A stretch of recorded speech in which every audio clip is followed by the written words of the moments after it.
I like to listen to new things. I like to be shown new experiences. I see it as an opportunity to learn, hear something new, exciting, something that I might discover I really like. Classical music, even classical art, for instance, it's not really aimed at a certain kind of demographic, which is under 20.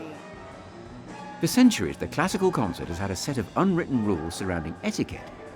Some experimental composers say that this expected behaviour can deter younger listeners and have decided to flip the traditional performance format on its head.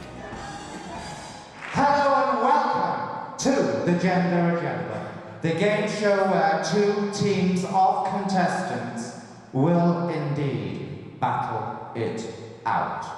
When I started out as a critic, concerts were straight-laced affairs. It was all about silent enjoyment of the music with no audience interaction.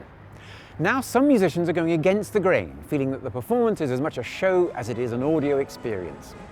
I'm here at the Queen Elizabeth Hall in London to explore the innovative new world of classical performance and meet the London Sinfonietta.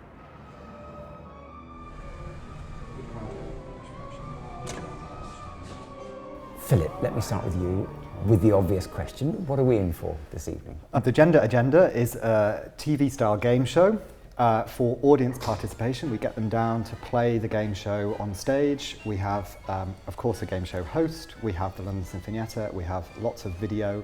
We have live video. We have a chorus, and complete the format of the game show, commercial breaks, opening credits, everything like that, all to do with gender.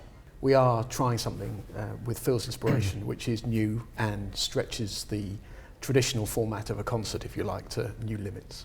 For quite a while now, audiences have been in a fairly passive state vis-a-vis what's happening up there on the stage.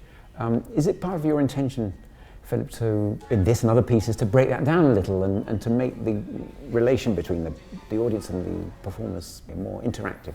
In previous pieces, and also, for example, in Illusions, which the Sinfonietta are playing tonight, there is a direct address to the audience, and it is, we are trying to kind of break that barrier, I suppose. We don't need patriarchy when we celebrate inclusivity, and that is very much the spirit of this evening. So it's partly to do with a form of music making that engages with issues of one sort or another, which I suppose in a way is bound to provoke a response, isn't it?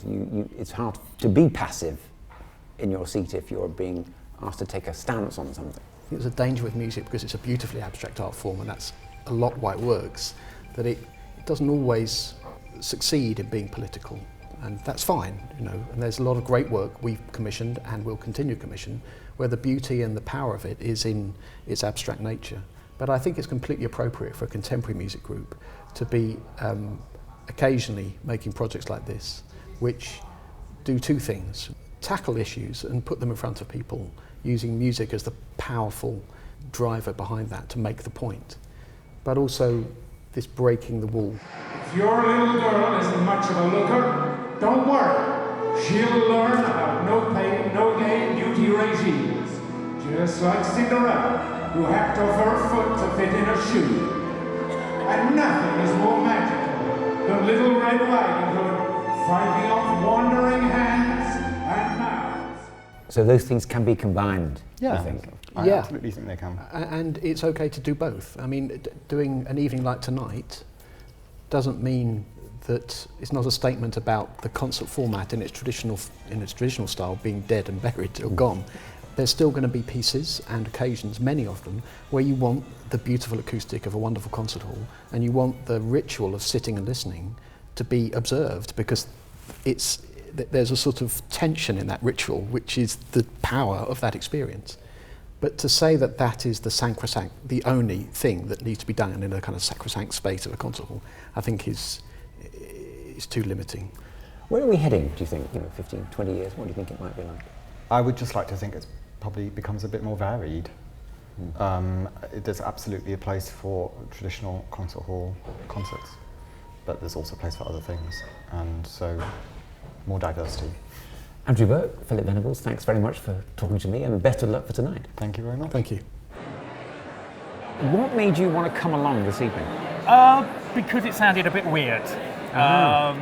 Anything that sounds slightly kind of out of the ordinary. A lot of people want to know exactly what they're going to get when they go to something. I quite like the idea of going along something and just taking a chance. You're coming to contemporary classical music via a gender issue. Yeah, pretty much, yeah. Which hopefully will be quite exciting. Time to play a game of Bunch Watch.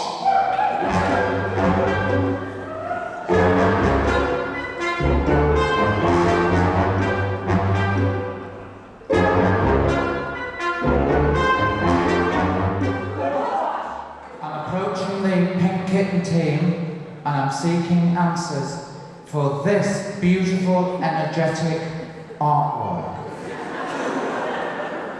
Can any of you shed any light on it? Is it victim blaming? Oh, well, that's a very sensitive response. Well, that certainly wasn't your conventional classical experience. Everyone was involved, and that created a sense of excitement and risk and fun that I've certainly never seen before. However, the audience were still fixed in their seats in a concert hall. Now I want to look further into how taking classical music into informal spaces can completely transform the experience of the music itself.